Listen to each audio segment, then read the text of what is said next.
This is your Love World. We have a very special program today, and Pastor Benny and I are on the set. Hallelujah, I love it. And I'm going to be asking him questions, and he'll provide us answers. Yes, sir, I'm ready. Pastor Benny, the very first one has to do with Israel. You know, this year we're actually having the 70th anniversary Correct. of the creation of the State of Israel. How did Israel become a state after so many years of dispersion? What could have happened? There were prophecies about their dispersion and prophecies about their regathering. Tell us, what happened? Well, first of all, you know, we look at the scriptures, and in Isaiah 43, God made a very specific prophecy where he declared that he would bring Israel back. There's many, as you know, there are many scriptures, Pastor, and you know, being from that part of the world, I've done a lot of study myself to just understand what the Bible has to say about the land I came from and was born in. I want to talk about this in just a second, but something very powerful is Isaiah 43 verse 5 and on. It says, "Fear not, I'm with thee. I will bring thy seed from the east." And then please notice the different words God actually uses. "I will bring your seed from the east. I will gather from the west. I will say to the north, give them up, and to the south, keep not back." It's really interesting that the Lord would use different words where he says, "I will bring you when it comes to the east. I will gather you when it comes from the west. I'll command the north to give you up when it comes to the north, and the south not to keep you back." This was fulfilled in detail, amazingly, because after the Holocaust, the world, according to Abba Eban was the foreign minister of the United Nations, Israeli foreign minister at the UN, at the time of the restoration of Israel. And he fought viciously for the state. He said on one of his documentaries how he felt that the world felt the guilt of the Holocaust and wanted to help the restoration of Israel. Amazingly, without expecting it, the first nation to recognize Israel was the Soviet Union at the UN. The Soviet Union. Exactly. Andrei Gromyko was the one who got up and made the first declaration that Israel needs to become a state. People don't know that part, but it's true. That's actually history. It was Harry Truman, that really was the first president that signed a declaration for the state to be formed, to be born. But prior to Truman actually taking that step against great opposition from his State Department and from many on his staff who said, "Don't do it." In fact, he was threatened by his state secretary at that time, who said to him, "If you go for statehood for Israel, I will not even vote for you in the next election." You know, imagine being threatened like that. So the state of Israel came together miraculously when Gromyko got up at the UN and really announced it, and then Truman stood behind it. It could have never happened in a million years that such a miracle took place. So here you have a people who are scattered throughout the world. And now God declares in his amazing word that they would return, and specifically says, "I'll bring you from the east." And that's exactly what happened, because the minute the declaration was made at the UN for the state to be divided between Arab and Jews, the Arab nations, Yemen, Iraq, and so on, began to persecute the Jews that lived there, who'd been living there for many, many years. A lot of these Jews literally walked from Yemen, walked from Iraq, walked from Egypt and such things, Syria, Lebanon, into the Holy Land. Many of them escaped. Do you remember in history any people that this has happened to that were scattered all around the world? No. And brought back as a nation? Never. It's never happened. Because think about an ancient people. Where is Babylon today? Gone. Assyria, gone. Egypt and the pharaohs, gone, and so on. Rome, gone. And God said this, he said, I will make an end of all nations. I will not make an end of thee, saith God. So think about God giving this amazing promise that Israel would be regathered, and it's throughout the world. If you look at Isaiah 43, beginning at verse 5, you see this amazing prophecy fulfilled, because now the Jews began to come back on their own from the Arab world because of persecution. God began to bring them, and he began to gather from the west. How did he do that? People went and actually took them out. So the prophecy was so fulfilled in such detail in that the Eastern Jews came on their own. The Western Jews, people had to go look for them because of the Holocaust. They were inside concentration camps. They were within countries like Poland and Germany. And now Jews from the Haganah, the Haganah was one of the arms that made the Israeli military in those days. And Ben Gurion was over the Haganah. The Jewish agency at the time gathered Jews from all over Europe and fulfilling the actual word gather. Think about that. He says to the north, give them up, meaning you're holding them back. And that's what happened when the Soviet Union fell down. So the first part of the prophecy was fulfilled in 48. The second part of the prophecy was fulfilled when Ronald Reagan was president, when the Jews were let go under Gorbachev. They were let go. Let go. Interesting. Because Reagan went and met with Gorbachev and made a statement. There was a Jewish prisoner of the Soviet Union who invited Reagan to come to his home. The Soviets never thought Reagan would actually do it. He went to his home and made a statement to the whole Soviet empire, I want to stand with the Jews. The Soviet Union crumbled right after that, and Jews were let go out of Russia by their hundreds of thousands. So before then, they were not allowed to go. No, they weren't allowed. And so God commands, give them up, which happened. And then the Ethiopian Jews. So if you look at that prophecy, it says, keep not back. It was a partial bondage, which it was in Ethiopia. So what did you have first? In 48, Eastern Jews, Western Jews. In the 70s and the 80s, they came from Russia and Ethiopia, fulfilling exact details of Isaiah 43. Now, back when Ben Gurion, let's go back to the 48 part, when they came from the east and the west rather than the north and the south. At that time, Jews were not allowed to leave Russia. Many did escape, but not a whole lot of them. So, Ben Gurion sent Golda Meir. They did not even have an army. It was they would 600,000 Jews with a very small army, led mostly by Rabin and Dayan at the time under Ben Gurion and Golda Meir. They had no weapons because the British confiscated the weapons from the Jewish resistance groups.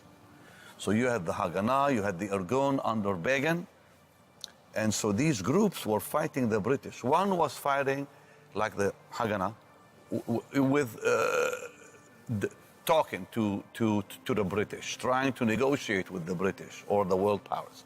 The Irgun said, no, this is not working, let's attack them. So there was a disagreement between both Haganah and the Irgun. Finally, though, Ben Gurion did something very smart.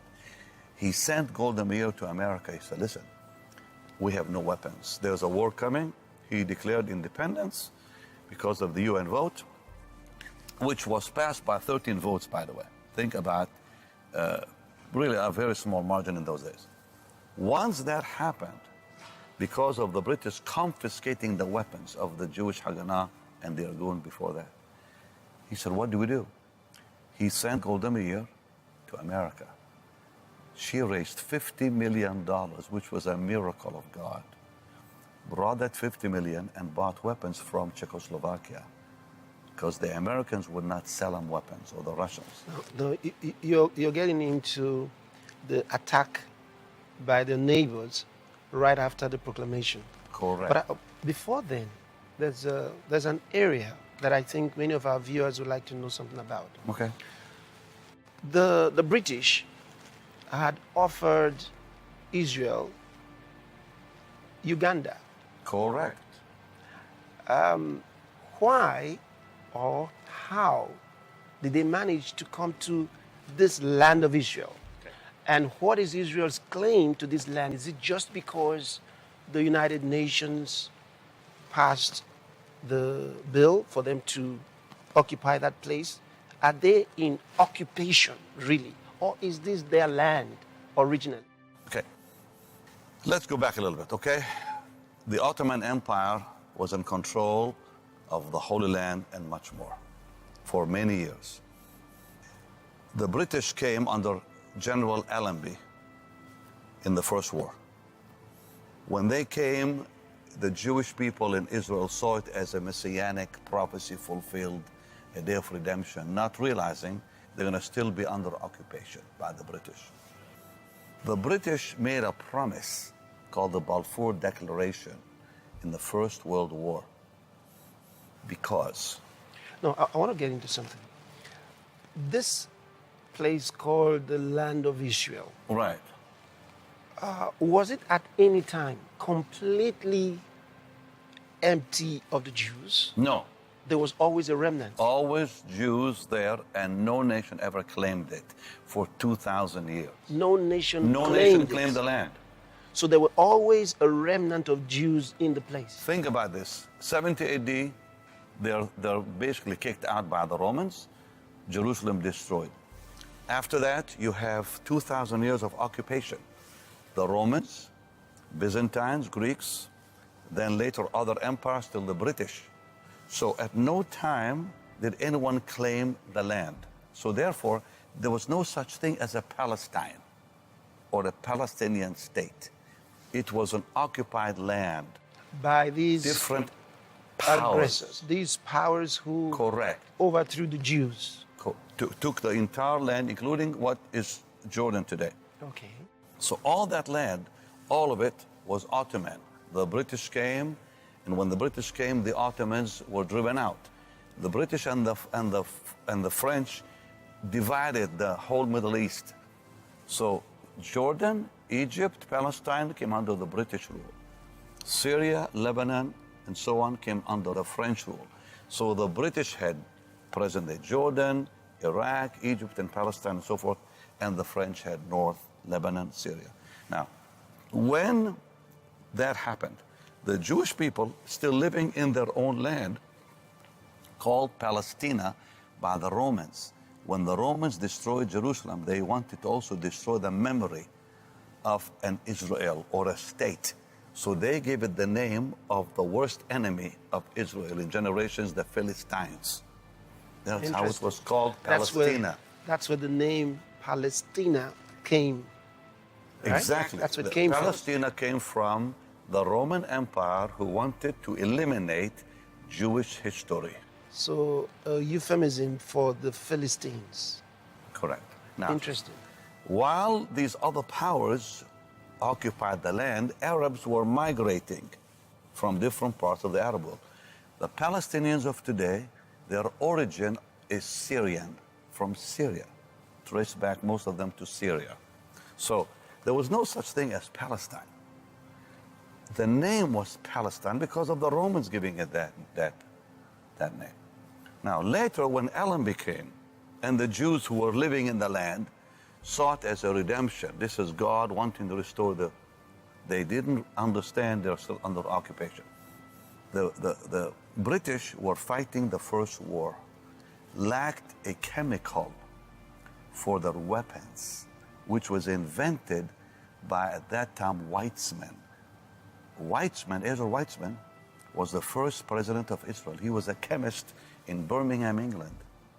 And while in England, he met with Churchill, of all things, Winston Churchill, and gave the British the formula for a chemical that was used to defeat the Ottoman Empire, if you can believe it.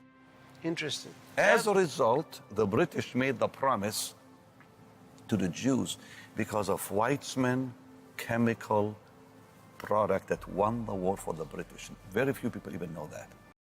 They lacked a certain chemical for their gunpowder, if you can believe it. And so Weizmann invented it for the British. God used a Jewish man to give the British Empire victory. Amazing. As a result, the British Empire made a promise to the Jews called the Balfour Declaration, because of Mr. Balfour, who, by the way, was an evangelical Christian. Interesting. Who wanted to help the Jews come back to their land to bring forth the Messianic promise. Now, when this happened, amazingly, when this happened, the Jewish people began feeling, okay, we're going to get this land back. The British broke their promise. When the Balfour Declaration was made, it caused an uproar among the Arabs, who began saying, no, this is our land. This is the first time ever they claimed it. Nobody had claimed it prior to that. So a war erupted. When the war erupted, the British could no longer contain Palestine. There was a lot of trouble.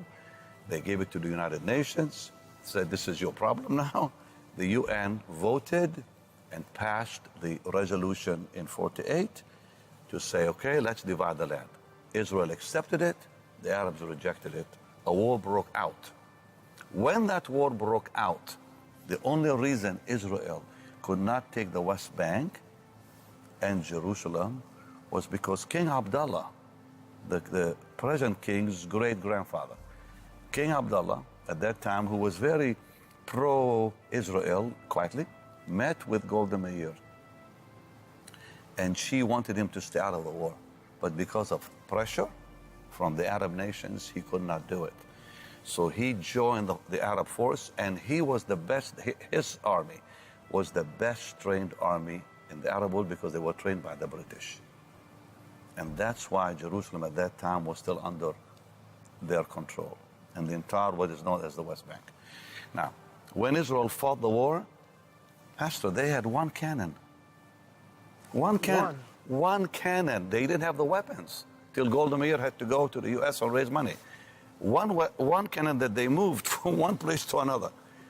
The Egyptian tanks attacked Israel at the time, coming very close to present-day Tel Aviv.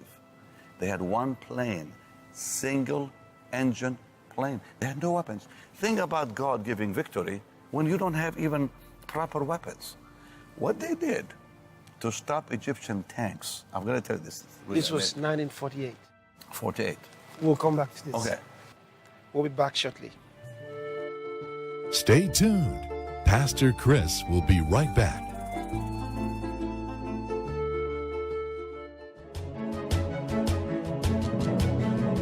The importance of Jerusalem is Jesus.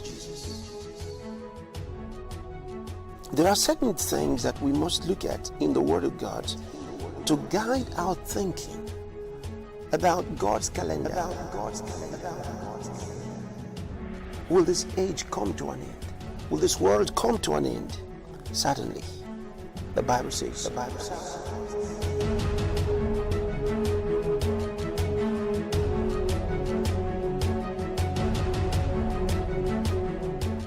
Now, Pastor Benny, you were talking about that very first attack on Israel after the announcement. The declaration in the UN, declaration. right, yes. Now, I want to say something. Most people don't know I have